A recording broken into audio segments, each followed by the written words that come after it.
recherche. Alors, aujourd'hui, vous êtes venu au niveau de ce forum dédié à une réflexion importante qui est celui de la participation, de l'impact des services financiers, mais aussi des assurances et des banques. Comment est-ce que vous l'avez appréhendé? Tout d'abord, vous me permettrez de remercier et de féliciter les autorités de HCCI qui nous ont associés à cet événement. Je pense que ce sont des initiatives à encourager. Ce sont des félicitations qu'il faut les adresser, d'autant plus que c'est un élément qui peut motiver davantage et puis encourager les managers que nous sommes à mieux faire. Alors, c'est l'occasion pour moi de remercier également et de féliciter les autres récipiendaires, à savoir AMSA Assurance, la CBAO, WEB et nous-mêmes. Je pense que l'impact de ces entreprises-là n'est plus à démontrer, d'autant plus qu'il y a une forte implication entre ces institutions-là vis-à-vis des populations qu'elles servent à travers des offres et des services adaptés à leurs besoins. Des offres et des services adaptés à leurs besoins.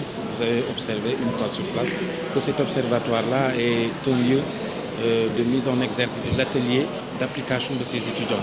Est-ce que par rapport à cette opérationnalité que doivent avoir les étudiants, vous pensez que cela répond à votre demande en tant qu'institution financière de proximité? J'avoue que les réflexions ont été très pointues. Les étudiants, pour la plupart qui sont en première et deuxième année, s'ils nous produisent des résultats de cette qualité, véritablement, c'est l'occasion de féliciter les autorités de HCCI.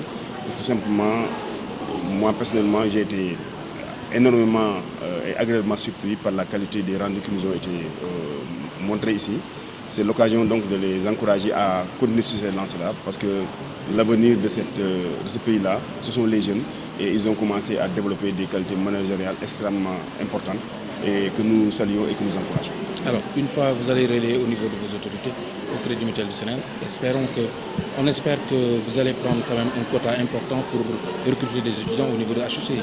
Le CMS contribue énormément. En tout cas, c'est l'une des institutions qui contribue énormément à l'encadrement des jeunes Sénégalais. Faites un tour chez nous, vous allez vous en rendre compte, d'autant plus que nous prenons beaucoup de stagiaires, beaucoup de contrats de salariés sont proposés à ces jeunes-là. D'autant plus qu'aujourd'hui, figurez-vous que nous sommes plus de 1200 salariés au CMS. Et parce que tout simplement, nous privilégions la formation au niveau local. Et effectivement, HCCI peut être un excellent support.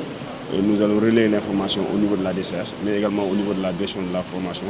Mais globalement, c'est le décideur ultime, à savoir le directeur général, pour lui faire savoir que véritablement que nous avons ici un creuset d'excellence et que demain, la chance pourra véritablement les être accordée. Et pourquoi pas, nouer même une convention entre la direction de la formation et HCCI pour que dans un partenariat gagnant-gagnant, que les étudiants fassent des stages chez nous, que nous autres aussi, qui avons besoin d'être beaucoup plus performants, de venir dans le cadre de ce que nous faisons tous les jours, de venir nous renforcer au niveau de HCCI. On sait que votre département, par exemple l'université, regorge certains étudiants venant de divers pays. Oui. Aujourd'hui, quel est le bilan ou bien le visage, n'est-ce pas, de cet institut à l'étranger? Mais l'illustration la plus parfaite est mon collègue qui est là à côté de moi. Il s'appelle Mehir Souakodo. Vous me direz que ce n'est pas un nom sénégalais. Il est béninois et ça fait plus de 20 ans qu'il est avec moi au niveau du CMS. C'est là, il illustre parfaitement l'état d'esprit que nous vivons au CMS. Donc c'est l'occasion de véritablement de saluer encore une fois plus la qualité de travail qui se fait au niveau de HCCI.